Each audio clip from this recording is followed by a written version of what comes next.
Je vais donner ce matin, par la grâce de Dieu, une compréhension prophétique d'Israël, du Moyen-Orient et des nations. Alors, c'est pas mal pour 1 heure, on va essayer de...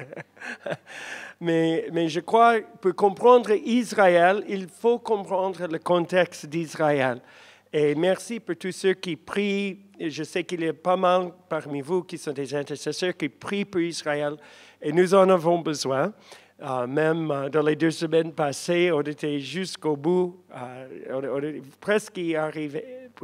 presque arrivé à la guerre avec la Syrie. Mais Dieu est intervenu encore une fois et nous remercions le Seigneur. Et je remercie le Seigneur que je suis là et que tout se passe bien à la maison, par la grâce de Dieu.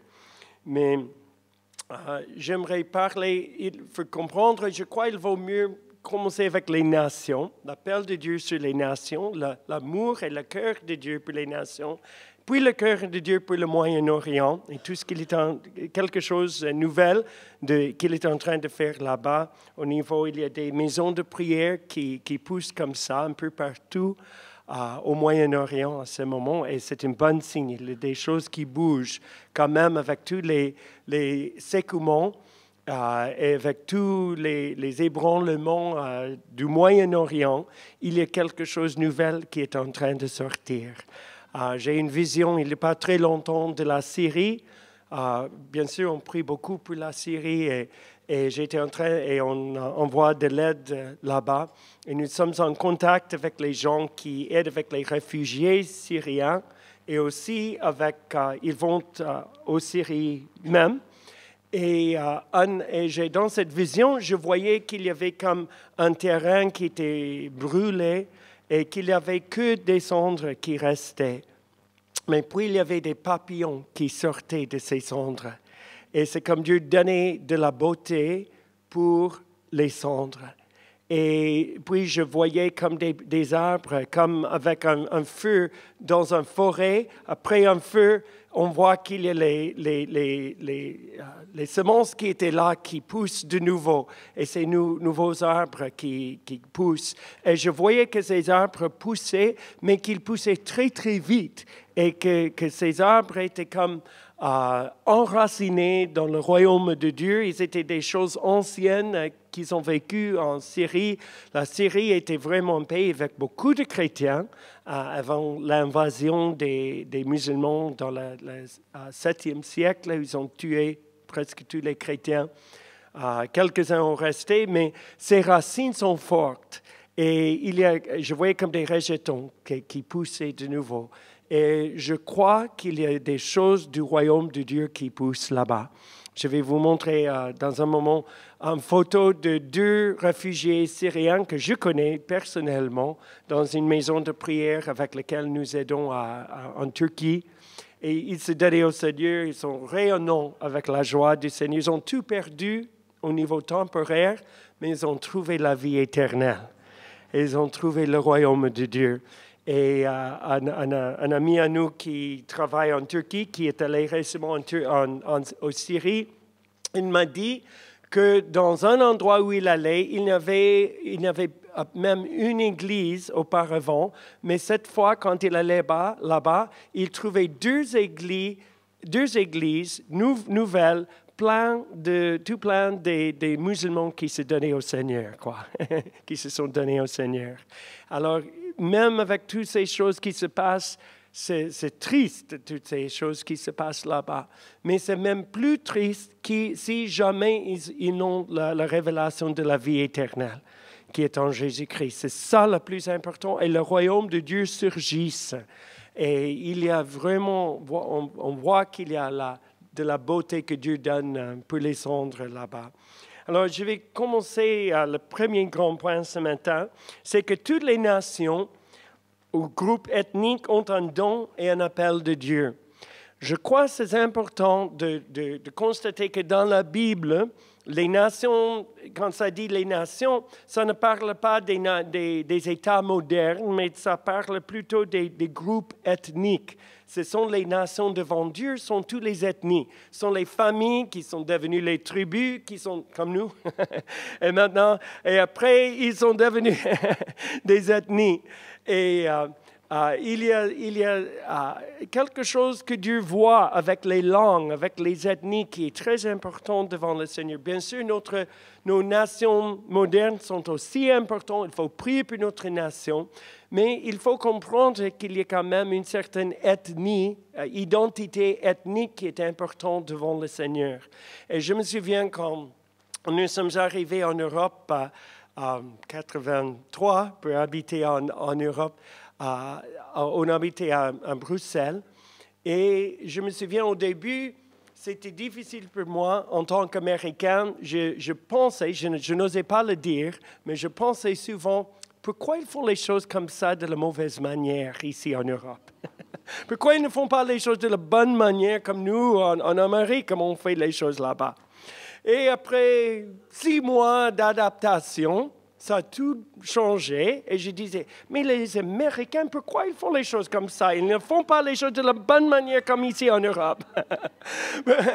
Et il y avait, il faut, comme ça, j'ai dû m'adapter. Et puis j'ai compris qu'il y avait beaucoup de forces qui étaient importantes. Il y a des forces et des faiblesses dans chaque nation, dans chaque ethnie. Il y a des forces, il y a des faiblesses. Et ce n'est pas qu'un est bon et l'autre est mauvais. Et avec le temps, comme ça, il est arrivé à moi-même un moment où je ne voulais plus être américain. Non, je ne suis pas américain, je suis du royaume de Dieu. Et ça semble très sain, très spirituel.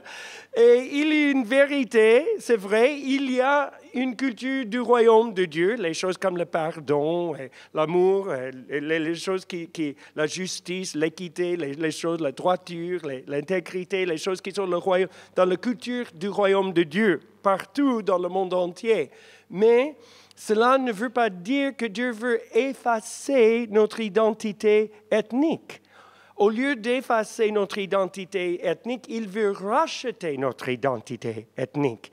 Il y a des forces qu'il veut utiliser, canaliser. Il y a les faiblesses ou parfois même des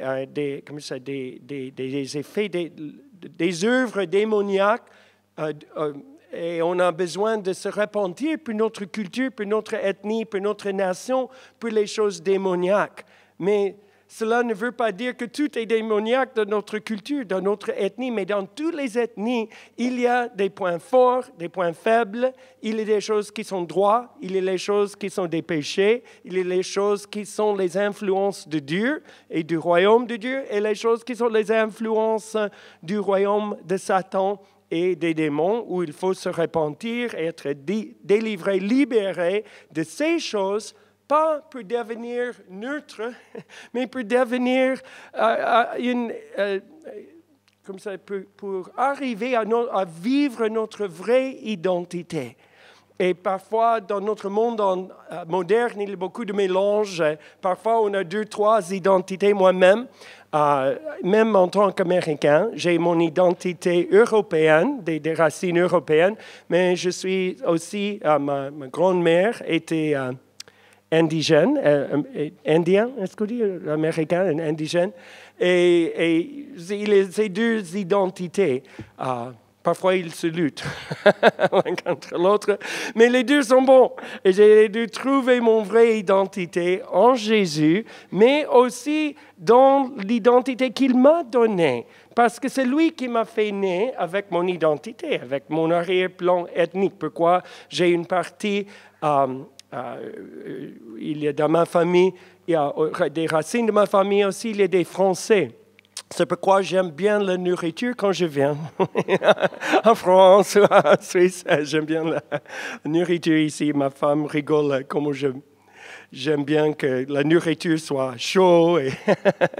Mais je crois que ce sont des racines un peu françaises.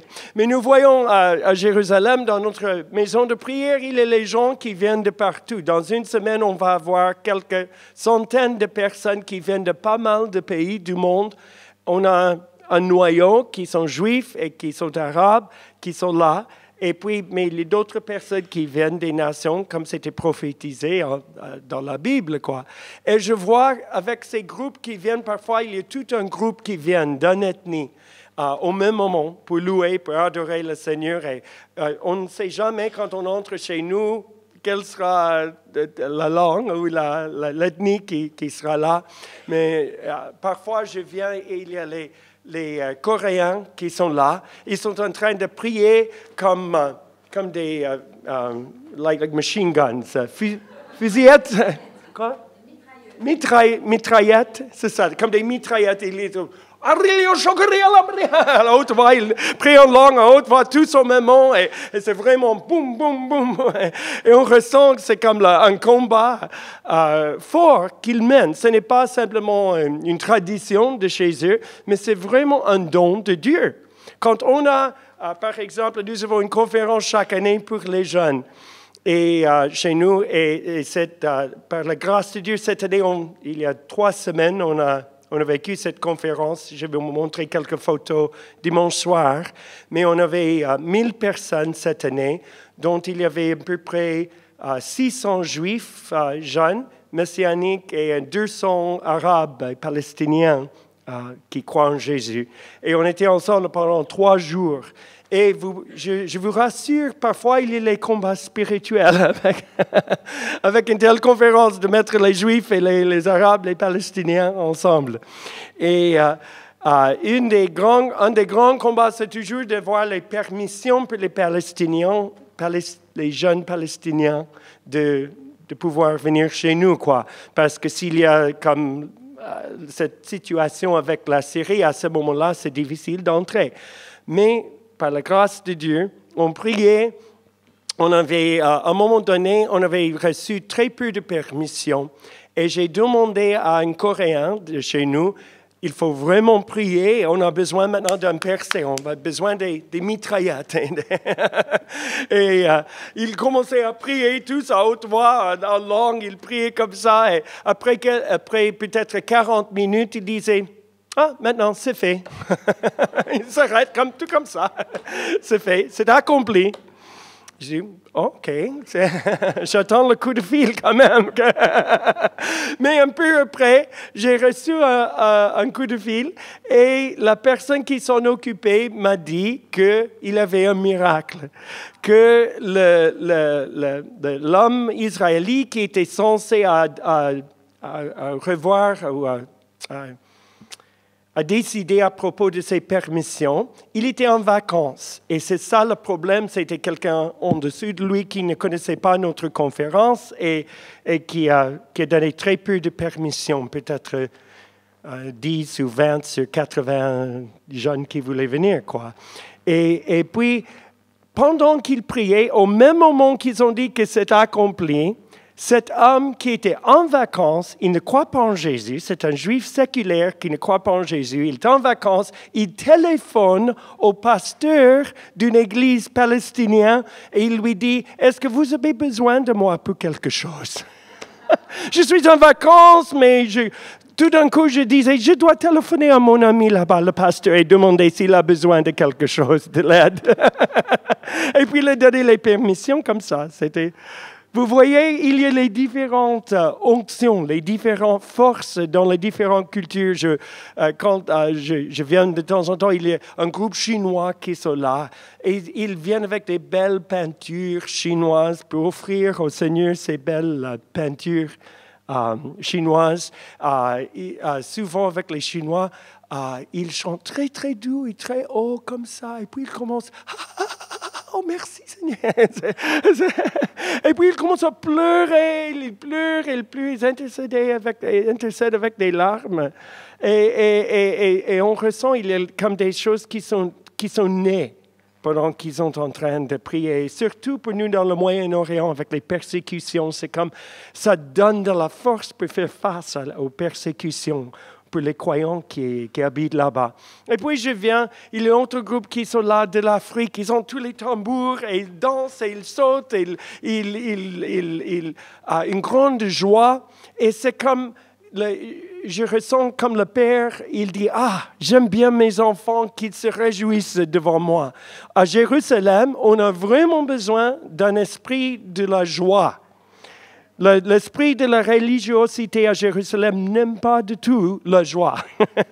Et on a besoin des Africains qui viennent avec cette grande joie pour exprimer, danser, sauter, exprimer la joie. Et ça, c'est aussi un combat spirituel très important pour la ville de Jérusalem. Et puis, on a des Suisses qui viennent. Qu'est-ce que j'ose dire? Ils sont à l'heure. Ils sont très fidèles. On a un Marc d'ici qui est chez nous maintenant. Il fait les veilles de la nuit, de minuit à 3 heures le matin, je crois, ou 3 heures à 6 heures, quelque chose comme ça. Et on est rassuré pendant qu'on est là qu'on ne va pas recevoir un coup de fil, mais l'homme qui était censé venir, il n'est pas arrivé. Mais il est fidèle, ils sont persévérants, ils sont aussi, il y a une certaine, surtout avec les Suisses francophones et les Français, il y a cet aspect ethnique de l'intimité. Les chants d'intimité envers le Seigneur, comme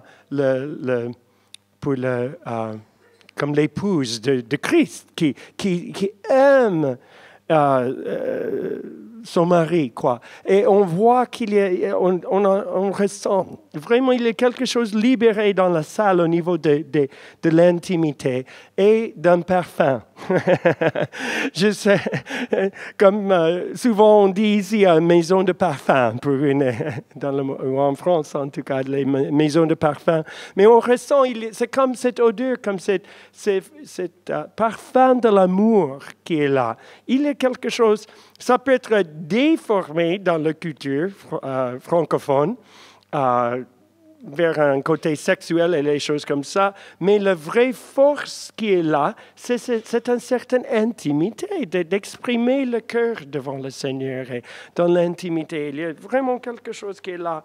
Alors, même dans la Nouvelle Jérusalem, Dieu ne va pas effacer notre identité ethnique. Voyons ensemble Apocalypse chapitre 21, Apocalypse chapitre 21 et les versets 24 à 26. Apocalypse, chapitre 21, et on commence plutôt avec le verset 23.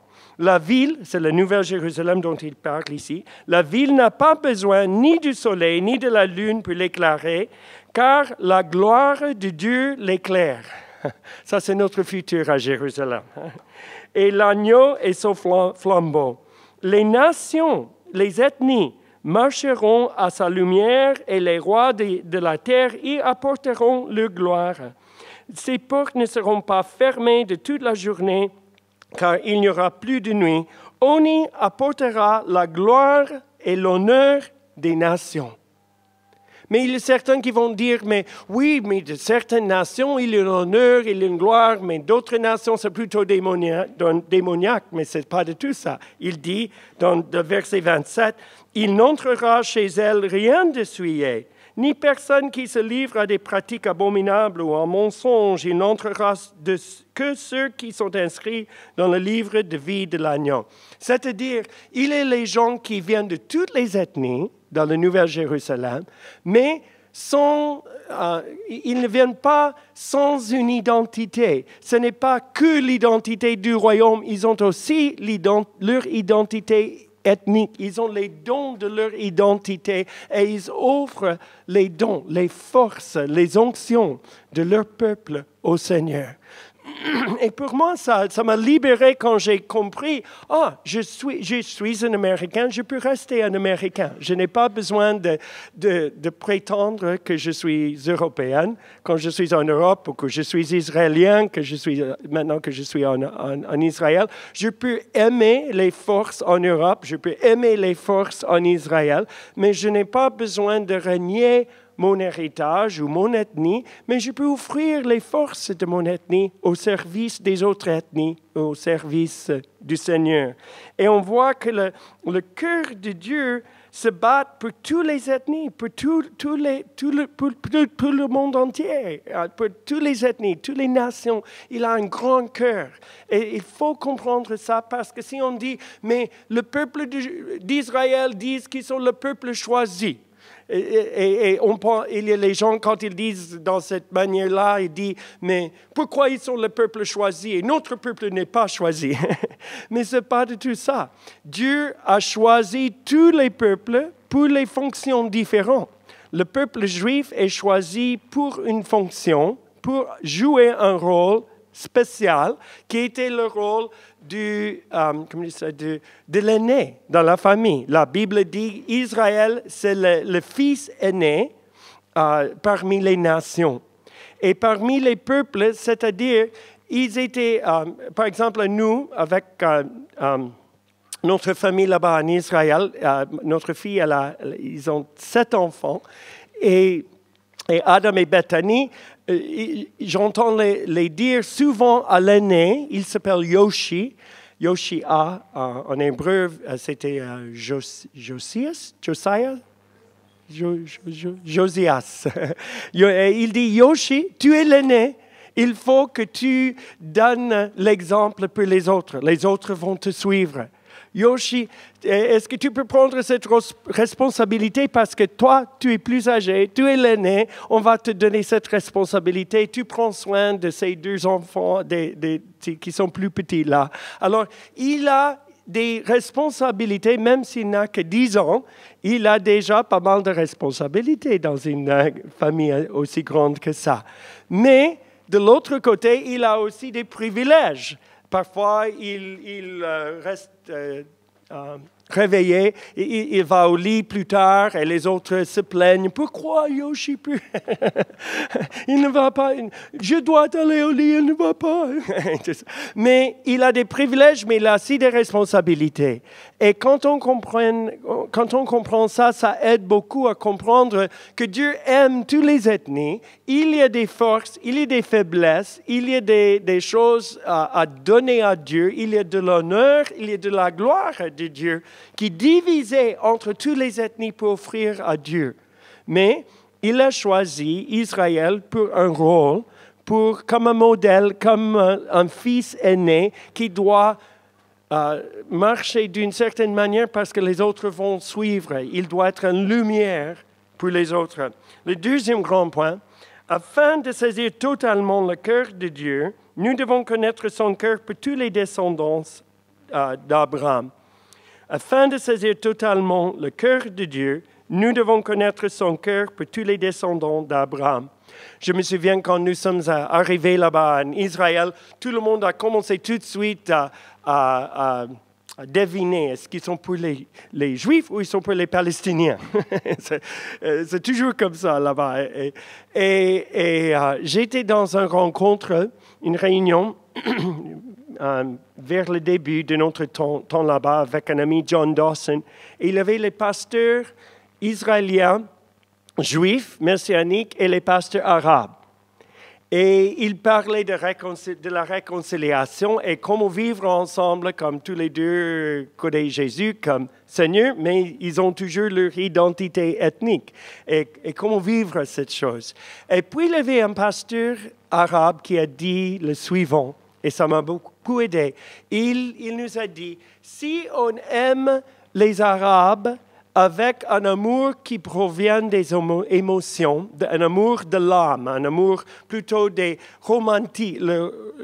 idées romantiques qui viennent des films ou des histoires qu'on a entendues de la souffrance de ces personnes ou des choses comme ça, ça devient comme un amour émotionnel, un amour de l'âme, mais pas un amour qui vient vraiment du cœur. Et surtout pas l'amour qui vient du cœur de Dieu. Et on va haïr les Juifs.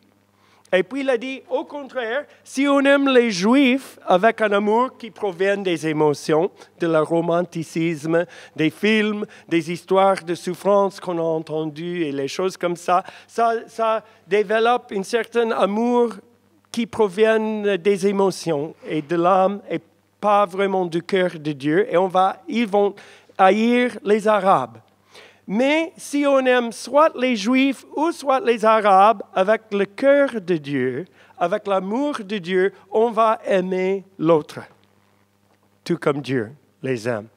Et ça m'a beaucoup aidé parce que j'ai compris, oui, c'est vrai que dans la Bible, il a donné les promesses pour le pays, qu'il allait faire revenir les Juifs sur le pays d'Israël. Et Dieu est fidèle à ses alliances et fidèle à ses promesses.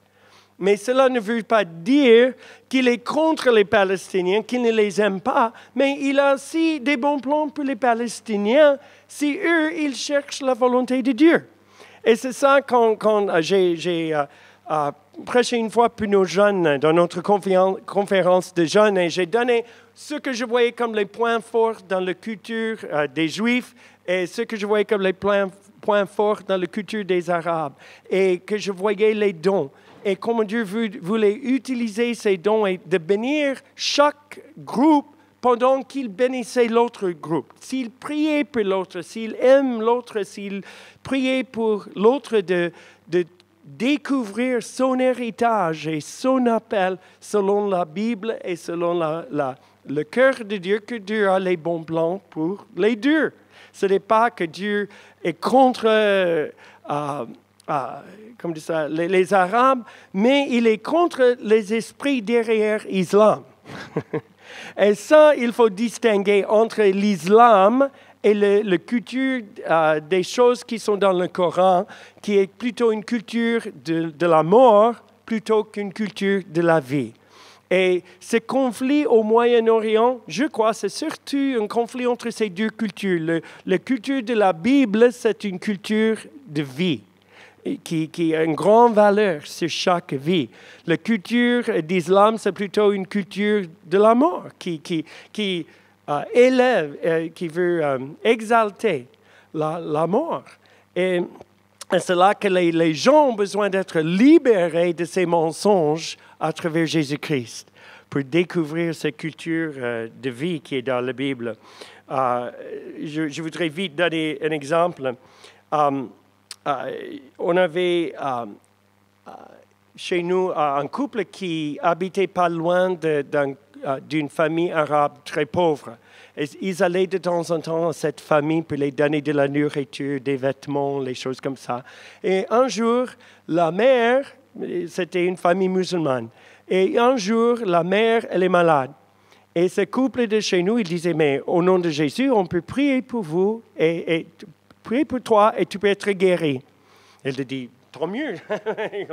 Vous pouvez prier au nom de Jésus si ça marche. Alors, elle prie au nom de Jésus et elle était guérie. C'était quelque chose de grave. Elle était vraiment guérie. Et son fils, qui était très musulman, membre de Hamas, et très musulman et très islamiste, elle disait, mais oh, maman, comment est-ce que tu as pu laisser ces gens prier pour toi au nom de Jésus? Et je vois maintenant que tu es devenu chrétienne et que tu t'es donné à Jésus. Et, c'est un déshonneur pour la famille. C'est difficile pour la famille. C'est une honte pour la famille. Comment est-ce que tu as pu faire ça? Mais 3 ans après, la fille est devenue très malade.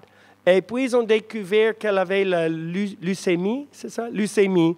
Et le médecin, il disait, tu n'as que 6 mois pour vivre. Alors, à ce moment-là, la fille, elle disait à une amie à l'école, qu'est-ce que je dois faire? Quand ils ont prié au nom de Jésus, ma maman, elle était guérie quand même. Est-ce que j'ai pris dans le sens musulman ou j'ai pris dans le sens chrétien? Là, et son amie a dit, prie que le Dieu qui t'a créé va se révéler à toi et qu'il te guérit. Et puis, je vais suivre avec toi si c'est Jésus qui se révèle ou c'est Mohammed qui se révèle ou quelque chose. Je vais suivre selon leurs enseignements là. Alors, elle priait dans ce sens-là. Pendant la nuit, elle a eu un rêve. Elle voyait Jésus qui venait et il était dans les vêtements qui brillaient de sa gloire. Et puis, il a dit, moi, je suis la vérité, je suis la vie, je suis la résurrection Et je suis celui qui te guérit, qui t'a créé et je te guéris. Il faut revenir au médecin et tu vas trouver que tu es guéri. Alors, le lendemain, elle va au médecin. Le médecin dit, non, on n'a pas besoin de faire des examens.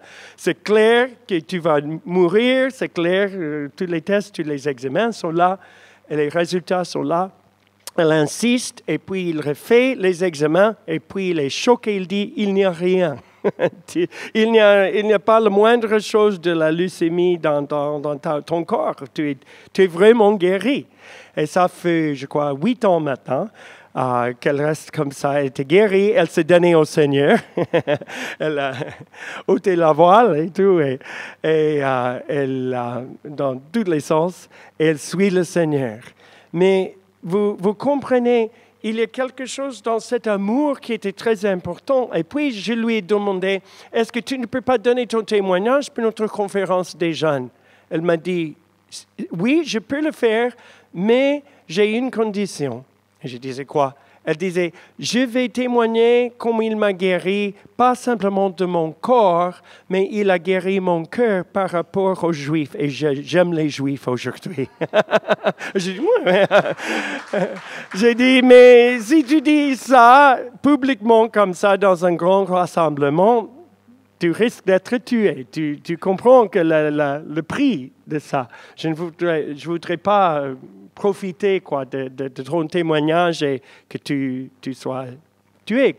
Elle m'a dit, oui, j'ai compté le prix et je dois le dire honnêtement et publiquement que j'aime les Juifs et j'aime Israël et que Dieu a changé mon cœur. Et ça, c'était même un plus grand miracle que la guérison de mon corps. Gloire à Dieu. C'est lui qui change les cœurs. Alors pour nous, on a besoin de prier. Il y en a qui ont peut-être, à cause de l'arrière-plan de la famille, il y a de l'antisémitisme, ou à cause des médias, il y a de l'antisémitisme, il y a des choses dans le cœur. Quand on entend le mot juif ou Israël, il y a des mauvaises émotions qui viennent. Puis d'autres personnes, c'est le contraire. Peut-être dans votre église, votre milieu, on a parlé beaucoup des Juifs et d'Israël et l'importance qui est vraie, juste selon la parole de Dieu, du peuple juif et d'Israël. Mais vous avez, laissé grandir un amour plutôt de l'âme, de romanticisme, plutôt que cet amour de Dieu. Et là, je vous encourage fortement à demander au Seigneur, Seigneur, donne-moi la révélation de ton cœur pour les Juifs et pour Israël, et donne-moi la révélation de ton cœur pour les Arabes aussi, et pour les musulmans, que je puisse comprendre qu'ils sont liés par ces mensonges et que je puisse comprendre que ce n'est pas un combat contre la chair et le sang, mais c'est surtout un combat spirituel dans les lieux célestes et que je puisse prier davantage pour les Arabes. Si on aime les Juifs, la meilleure chose qu'on peut faire, une des meilleures choses, c'est de prier pour des millions de musulmans de se donner au Seigneur et d'aimer les Juifs. C'est déjà un grand signe pour les Juifs. Je travaille pas mal avec l'Indonésie. Et en Indonésie, c'est le pays avec le plus grand nombre de musulmans dans le monde entier. Mais il y a un grand souffle de l'esprit là-bas maintenant. Je vais peut-être montrer une courte vidéo dimanche soir. Mais j'ai assisté dans une réunion de prière à Jakarta le mois de mai où on avait 120 000 personnes. Puis une réunion de prière au stade là-bas. Il y avait 120 000 personnes et la plupart sont les musulmans qui se sont donnés au Seigneur. Et ils commençaient toute la réunion avec cette salutation, Shalom. Shalom.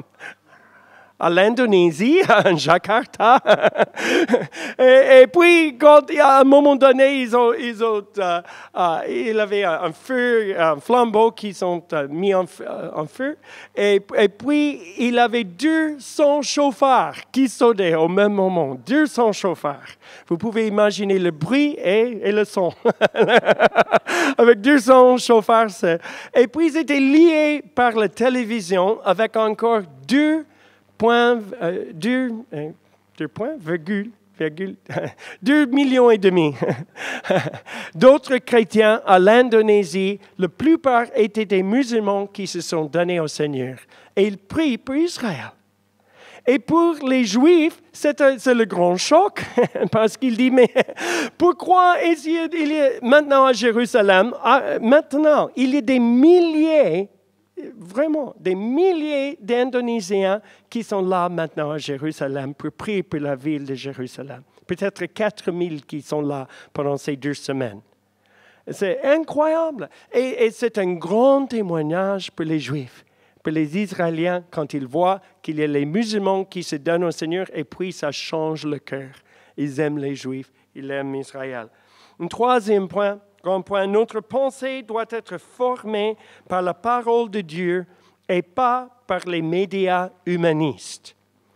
Je crois qu'il faut comprendre que tous les médias sont subjectifs. Il n'y a pas de médias, il n'y a pas de journaliste qui est vraiment objectif.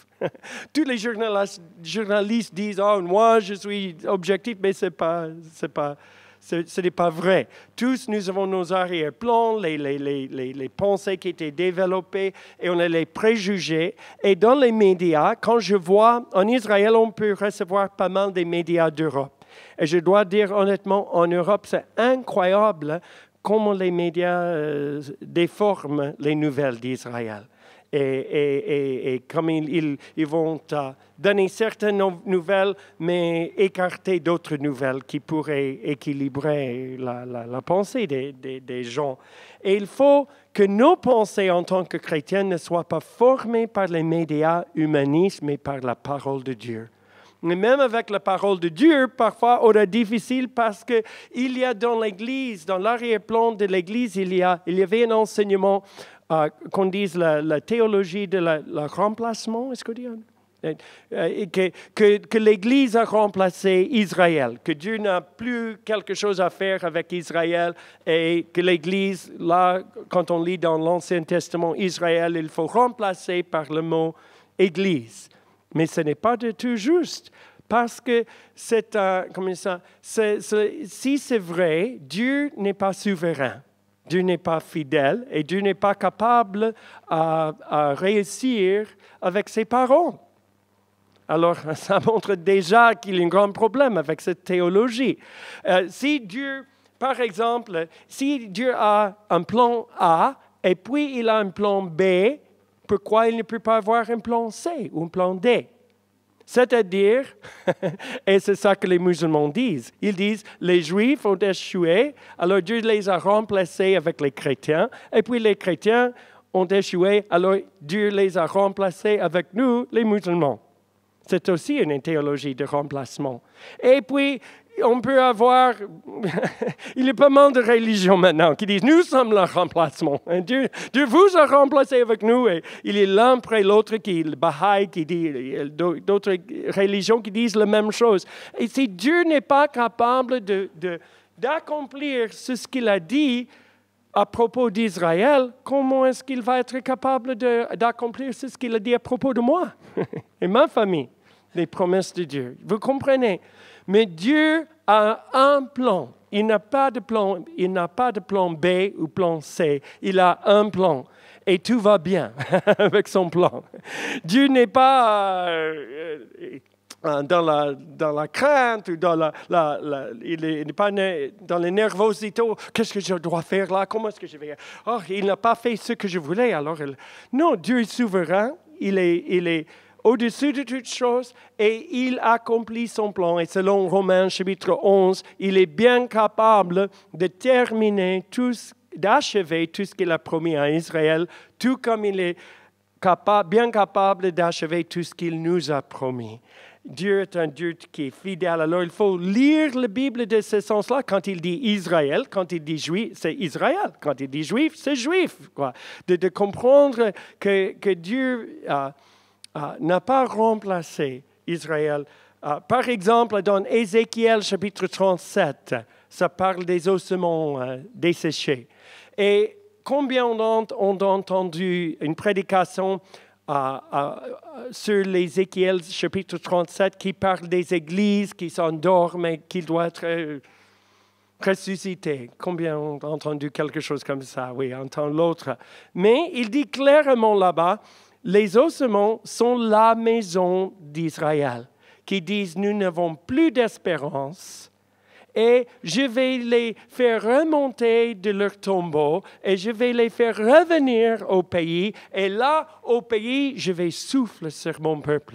Alors Dieu a promis pas simplement une restauration physique à Israël, aux Juifs en Israël, il a promis une restauration spirituelle.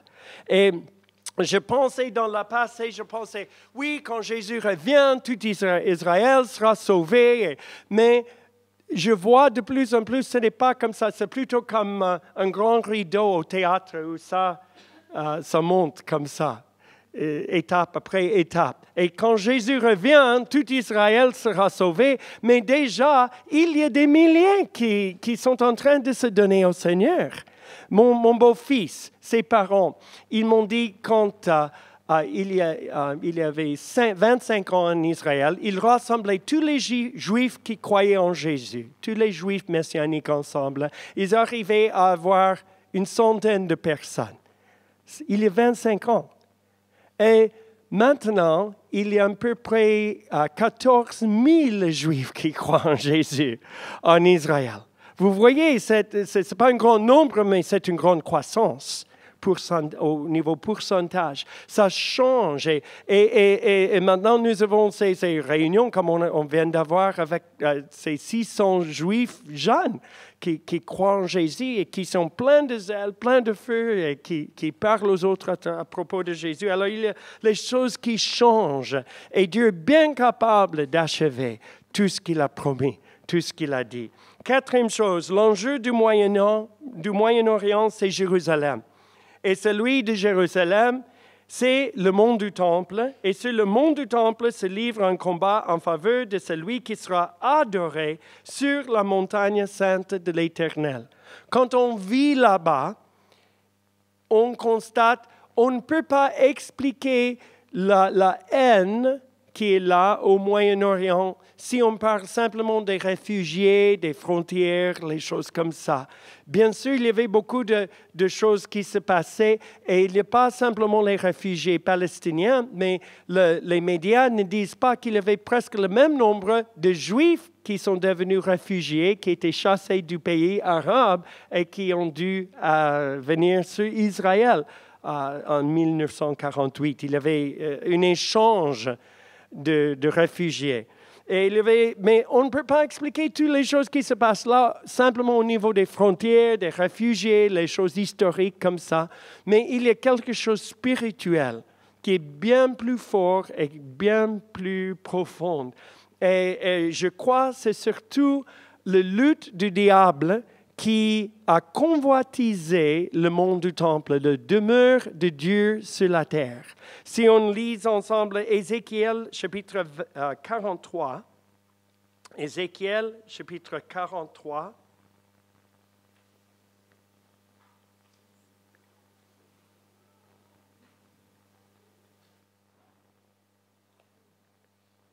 et le verset 7. Il m'a dit, fils de l'homme, voici l'emplacement, dans la vision, il voit le monde du temple, l'emplacement de mon trône, l'endroit où je poserai la plante de mes pieds.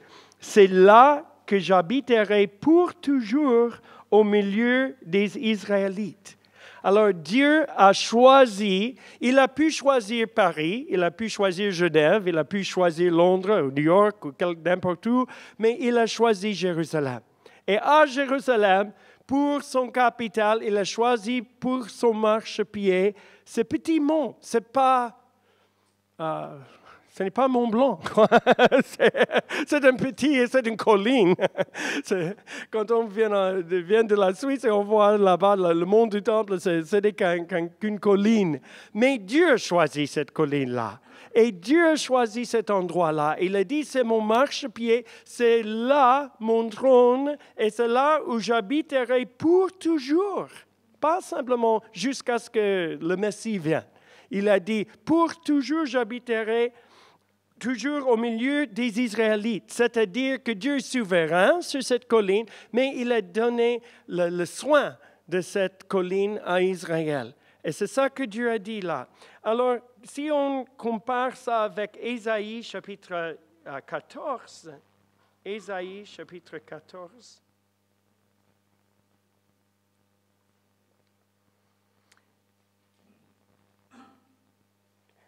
Satan, presque tous les théologiens sont d'accord que ça parle de Satan ici dans le verset 12. « Comment es-tu tombé du ciel, astre brillant, fils de l'aurore, tu voilà abattu par terre, tu qui terrassais les nations. » terrasser les nations. Tu disais dans ton cœur, je monterai au ciel, je hisserai mon trône au-dessus des étoiles de Dieu, et je siégerai sur la montagne de la rencontre à l'extrême nord. Je monterai au sommet des nuages, et je ressemblerai au Très-Haut. C'est-à-dire, Satan veut le trône de Dieu ou dans les cieux, mais aussi son trône sur la terre. Et où se trouve son trône sur la terre? Le mont du Temple, sur la montagne de la rencontre. En hébreu, c'est un nom pour le mont du Temple. C'était la montagne de la rencontre. Et Satan disait, je veux le trône de Dieu dans les cieux, je veux son trône sur la terre, Jérusalem et le mont du Temple. Je veux l'adoration dans les cieux et je veux l'adoration qui est due à Dieu sur la terre et surtout au pied de son trône à Jérusalem. Alors, c'est un combat pour qui va être loué, qui va être adoré sur ce mont du Temple. Pendant des siècles, chaque fois qu'Israël a perdu, il y avait un idole romain, un idole grec. Il y avait d'autres dieux. Et maintenant, on a ce dieu de la lune, de l'Arabie saoudite. Il a une certaine présence là. Mais quand on monte sur le mont du Temple, on ressent une présence beaucoup plus forte que celui de la Dieu de la lune. On ressent la présence de la Dieu qui a créé la lune et qui a créé les étoiles, le soleil, le Dieu tout-puissant, Dieu créateur, le Dieu souverain, le Dieu de la Bible. On ressent sa présence. Il est là toujours. Il se siège là toujours. Mais il dit, je me siégerai sur les louanges de mon peuple Israël. C'est-à-dire, pourquoi est-ce que Dieu est en train d'élever ses maisons de prière à Jérusalem, de louange, d'adoration? Pourquoi il fait ça? Parce qu'il veut qu'il n'y ait pas simplement les gens des nations, mais aussi des Juifs qui croient en Jésus, qui habitent à Jérusalem, qui habitent en Israël, qui adorent, qui louent le Seigneur, et il siège sur les louanges de son peuple. C'est là que nous constatons un grand développement à Sukkot Hallel, dans notre maison de prière. Il y a quelques années, presque tout le monde était des gens qui provenaient des nations. Il y avait un juif, peut-être, ou deux, trois. Maintenant, ma femme qui fait le programme d'éveil, elle m'a dit l'autre jour, mais j'ai constaté que plus que la moitié de nos veilles sont conduites maintenant par les personnes qui sont les citoyens en Israël. Et la plupart sont juifs. Il y a aussi des Arabes qui adorent le Seigneur ensemble avec nous. Mais on voit qu'il y a un changement là. Il y a quelque chose qui bouge, quelque chose qui change. Et Jésus lui-même a dit dans Matthieu 23, à Jérusalem, il a dit, « Je ne reviens pas à vous jusqu'à ce que vous disiez dans vos cœurs, béni soit celui qui vient au nom du Seigneur. » Baruch haba b'shem Adonai. Béni soit celui qui vient. Ce sont des Juifs qui croient en Jésus, qui habitent à Jérusalem, qui doivent accueillir Jésus, qui doivent... il y a quelque chose là qui est très important pour lui. Et ce grand combat, on constate que ce grand combat, c'est surtout à propos de ces montagnes-là. Alors, c'est pourquoi la restauration de la tabernacle de David est si importante à Jérusalem. Et je crois qu'il y a quand même une certaine récompense de Dieu pour la Suisse romande qui a envoyé des personnes pour aider dans la maison de prière, tout comme Marc qui est là quelques semaines, Myriam qui était là hier soir, qui est venue quelques mois pour nous aider, d'autres qui sont venus, et d'autres parmi vous qui sont venus une semaine ou 2 semaines ou quelques jours, mais les gens qui viennent adorer, louer, prier ensemble, ça aide dans la reconstruction, dans la restauration de la tabernacle de David. Ça doit s'accomplir sur la terre entière, mais surtout à Jérusalem. Ça doit s'accomplir. Alors, il y a dans le grand point 5, et on va terminer bientôt, grand point 5, il y a une route mentionnée dans Ésaïe chapitre 19 qui est clé pour la restauration et l'adoration du vrai Dieu sur sa montagne sainte. Alors, est-ce qu'il y a moyen que je peux regarder les photos, je peux voir il y a. Si je descends, ça va ou ça va créer des problèmes pour là? Ça ne va pas, OK. C'est difficile, parce que je ne vois pas. Je voudrais vous montrer vite une carte qui montre la région où Abraham habitait, la Syrie. Et puis, le prochain, Sylvain, le suivant. Ça, ce sont des pays modernes dans cette même région de l'Empire de la Syrie, c'est-à-dire l'ouest d'Iran, Irak, la Syrie, pas mal de la Turquie, Jordanie, le Liban, même des parties d'Arabie Saoudite et de Chypre, ils faisaient partie de cet empire, les Assyriens. Alors, lisons ensemble dans Ésaïe chapitre 19, il prophétise une route de Dieu qui va être établie dans cette région pour amener le Seigneur aux gens de cette région. Et il dit là-bas dans Ésaïe chapitre 19 et le verset 23 à 25. Excusez-moi. Ésaïe chapitre 19 et les versets 25. Ce jour-là, il y aura une route entre l'Égypte et la Syrie. Les Assyriens se rendront en Égypte et les Égyptiens en Assyrie. Et les Égyptiens serviront l'Éternel avec les Assyriens. Ce jour-là, Israël sera le 3e avec l'Égypte et l'Assyrie à être une bénédiction pour toute la terre.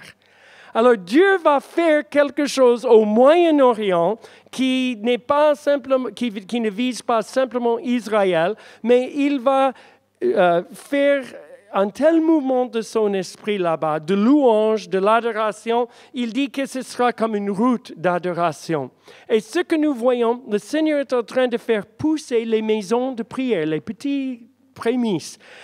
Surtout, si on peut vite voir, je voudrais vous montrer quelques-uns là-bas. Il y a le prochain. C'est un homme égyptien, c'est ça? Ça montre un homme, oui. C'est en Irak, c'est au Ninove, et c'est la capitale, c'était la capitale de la Syrie, de l'Empire assyrien. Et le Seigneur m'a dit d'y aller, il y a à peu près 10 ans, il m'a dit, il faut que tu vas en Irak et tu proclames en Irak que je vais établir cette route de louange entre ces pays du Moyen-Orient et l'Égypte et Israël. Et tu dois le faire dans l'ancienne Babylone, dans l'ancienne Ur et l'ancienne Ninove. Quand j'arrive à l'hôtel à Bagdad, c'était les jours à l'époque de Saddam Hussein. Les Américains n'étaient pas vraiment les bienvenus là-bas à l'époque. Et j'arrive là-bas à l'hôtel et je suis au petit déjeuner et j'rencontre cet Égyptien. Et puis il me dit, je suis un pasteur en Égypte. Et j'ai dit, tu es un pasteur, mais quelle église? Il m'a dit, oui, c'est une église pentecôtiste et charismatique. Et j'ai dit, c'est intéressant, je peux te parler en cachette. Et nous allons dans un coin, j'ai dit, je ne suis pas simplement un Américain, mais je suis un chrétien aussi. Et Dieu m'a dit de venir ici. Et il m'a dit, il a dit, mais c'est dangereux, pourquoi tu es là? Et j'ai dit, pour proclamer Ésaïe chapitre 19 dans Ninove et Babylone et Ur. Il m'a dit, mais Dieu m'a dit exactement la même chose. Ces trois villes au même moment, et nous nous sommes rencontrés pour la première fois aux tables de petit déjeuner à l'hôtel. Dieu nous envoie ensemble, un Égyptien et moi, et là nous sommes à Ninove ensemble. Et en Égypte, il y a beaucoup de sécoulements, comme vous comprenez. Il faut prier vraiment pour les Égyptiens. Il y a des grandes persécutions, mais aussi il y a un grand mouvement de l'esprit. Cet homme, avec un autre homme, ils ont eu des rassemblements avec 11 000 intercesseurs en Égypte. Et il y a quelque chose vraiment qui bouge maintenant. Les gens qui deviennent dégoûtés avec l'islamisme. Et il y a quelque chose du royaume de Dieu qui va surgir. Le prochain, je crois, c'est une Égyptienne. On prie pour elle. Et, une équipe de chez nous a fondé une maison de prière à Alexandre en Égypte. Le prochain.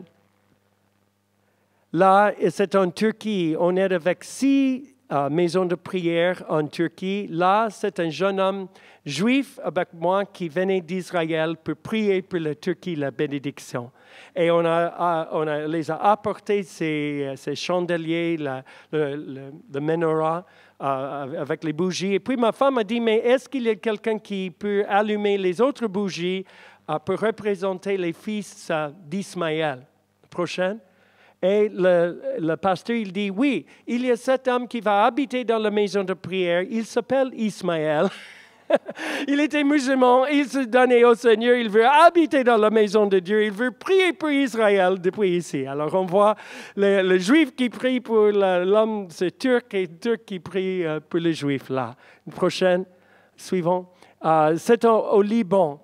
À Beyrouth, il y a une maison de prière à Beyrouth, à Tyr, à Sidon, au Liban. Et eux aussi, ils prient pour Israël. Et pendant que nous sommes là, j'ai rencontré un homme qui était membre dans le passé d'Hezbollah et qui luttait contre Israël. Et maintenant, il est né de nouveau. Il prie pour Israël depuis Beyrouth.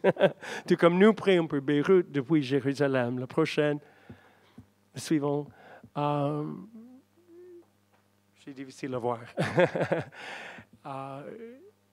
Il y a une photo de 3 qui sont là avec Adam. Sylvain, there's a photo with Adam and there's 3 of them. Il y a 3. Oui, c'est un Égyptien et le jeune homme, il vient de la Turquie. Son père se donnait au Seigneur au Mecque. Il avait une révélation de Jésus pendant qu'il faisait l'âge au Mecque, son père. Il se donnait au Seigneur et maintenant ils ont une maison de prière à Ankara, en Turquie. Et c'est son fils avec mon beau-fils Adam d'Israël, qui est juif, et puis avec cette jeune femme qui vient d'Égypte. Alors vous voyez, Dieu est en train quand même de commencer cette route et je vous encourage à prier davantage que Dieu suscite des maisons de prière parce que je crois que c'est là où on va voir les percées pour le royaume de Dieu. Là, à l'Indonésie, ils ont vécu des millions de musulmans qui se sont donnés au Seigneur. Je les ai demandé, mais comment est-ce que ça a commencé, a tout commencé? Il m'a dit, ça a commencé, on avait une période de persécution intense, beaucoup d'églises brûlées, beaucoup de chrétiens tués, mais on commençait les maisons de prière partout. Et quelques-uns sont devenus 24 sur 24. Et on priait, on intercédait, on louait le Seigneur. Et on voyait à un moment donné, ça a commencé, les percées ont commencé. Et les musulmans ont commencé à se donner à Jésus. Et ils nous ont donné aussi un cœur pour Israël, pour aimer les Juifs et aimer Israël. Alors Dieu, il a une réponse. Et il va susciter, je crois, au même moment qu'il y a des guerres, au même moment qu'il y a des ébranlements et les sécoulements au Moyen-Orient, Dieu veut que nous prions pas simplement pour les choses qui sont là maintenant, mais les choses qu'il a prophétisées sur la région. Les choses pour le long terme, le royaume de Dieu, que les choses puissent percer, qu'il y ait des milliers, je crois, avant que Jésus revienne, on va avoir une moisson des millions de musulmans qui vont se donner à Jésus, qui vont aimer Israël, qui vont prier pour les Juifs, qui vont prier pour Israël. Bien sûr, avec beaucoup de persécutions. Déjà, j'ai un ami qui a été tué pour le Seigneur à Gaza. Il a été battu à mort à cause de son témoignage pour Jésus. Et ce sera avec les persécutions, mais ce sera quand même le royaume de Dieu qui va s'étendre. Dieu aime ces gens, il va les amener à lui. Et je crois que ça va provoquer les Juifs à dire, mais qui est ce Jésus qui change le cœur de ces musulmans, qui nous aiment maintenant? Et ça va provoquer à la jalousie les Juifs. Dernière chose, et on va prier, si vous pouvez vous lever. Dernière chose, vous connaissez tous, je crois, le verset dans Joël chapitre 4, où il dit que toutes les nations seront jugées par rapport à leurs attitudes envers Israël. Et je crois que ça, c'est quelque chose de très important pour la Suisse. On n'a pas le temps de tout développer aujourd'hui, mais je vous encourage dans vos groupes de prière d'intercéder que la Suisse ne soit pas un pays qui se met contre Israël, parce que ça amène les malédictions sur les pays qui maudissent Israël. Et ceux qui bénissent Israël vont vivre la bénédiction. Mais ce n'est pas simplement à cause de ça que nous prions, mais surtout parce que nous avons reçu le cœur de Dieu dans nos cœurs pour aimer les Juifs, pour aimer Israël. Mais aussi d'aimer les Arabes et les musulmans, qu'ils puissent être libérés de ces liens de l'amour pour venir à la vie en Jésus. Seigneur, nous te remercions que tu es un Dieu de vie. Merci, Seigneur Jésus, que tu es la résurrection et la vie. Et Seigneur, je prie que la Suisse puisse être, et la France puissent être bénies à travers leurs intercessions en faveur du Moyen-Orient. Leurs intercessions pour bénir tous les fils, toutes les descendances, toute la descendance d'Abraham.